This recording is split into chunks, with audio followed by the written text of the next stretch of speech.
Nah, yang jadi persoalan, yang jadi pertanyaan kita hari-hari ini adalah, yang pertama, mengapa perusahaan Butler harus meminjam begitu banyak uang sementara penjualannya dari tahun ke tahun mengalami peningkatan? Yang kedua, apakah keputusan meminjam uang tepat bagi perusahaan, ataukah perusahaan harus mempertimbangkan kembali antisipasi atau rencana untuk pembiayaan piutang tambahan? Dan ketiga, kondisi apakah yang memungkinkan sebuah bank memberikan pinjaman terhadap perusahaan kayu ini? Ini kalau teman-teman bisa lihat pada gambar 1 dan gambar 2, peningkatan penjualan perusahaan sebanding dengan peningkatan income perusahaan.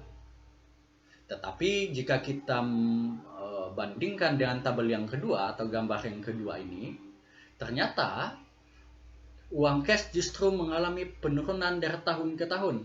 Hal ini menyebabkan Mark Lamber mencari pinjaman uang karena memang ketersediaan uang cash pada perusahaannya dari tahun ke tahun mengalami penurunan. Nah, teman-teman bisa lihat di sini, income-nya berapa dari tahun ke tahun mengalami terus peningkatan, tetapi pada gambar yang kedua, cash-nya juga mengalami penurunan. Nah, ada sesuatu yang salah di sini sehingga kita perlu menganalisis lagi. Oke. Nanti jawabannya ada pada bagian yang akhir. Nah, kedua, apakah keputusan meminjam uang itu tepat bagi perusahaan, ataukah dia harus mempertimbangkan kembali resiko atau potensi yang lain? Nah, kalau kita belajar dari pembelajaran sebelumnya, menggunakan grafik bisnis, Butler sedang berada pada posisi kematangannya sebagai sebuah perusahaan, karena posisi growth-nya sudah ia lewati ya, kalau menurut saya. Nah, jadi sebelum Butler mengalami penurunan dan menghilang, artinya dia harus mengantisipasi segala kemungkinan karena dia sedang berada di puncaknya sekarang. Oke.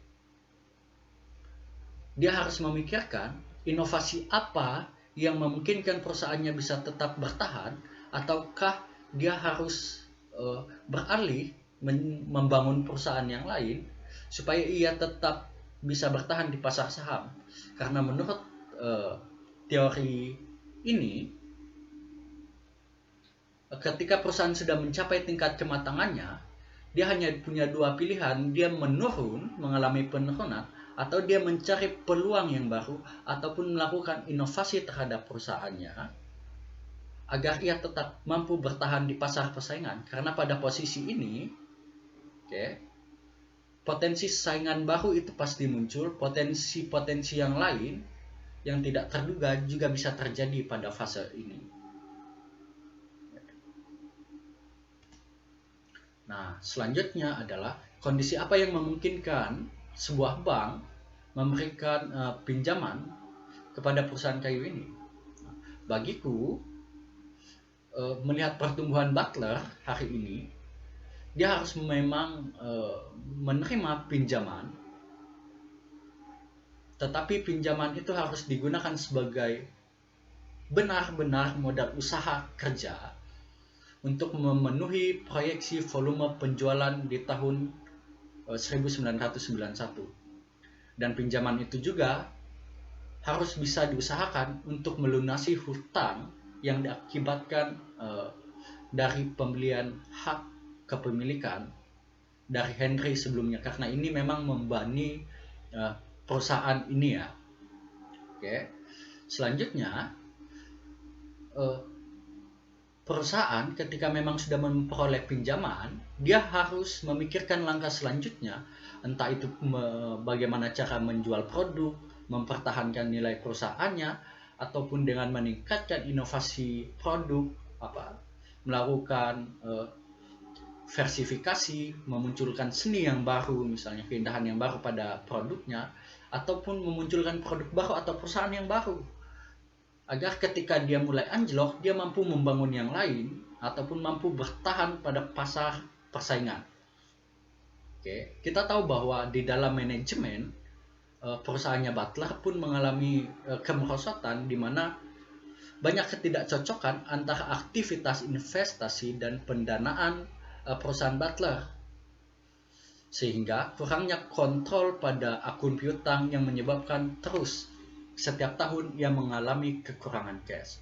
Oleh karena itu, penting bagi perusahaan semacam ini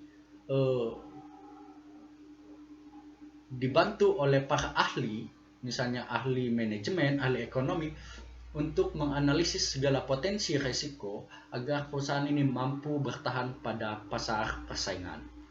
Nah, mungkin cuman itu karena waktunya terbatas.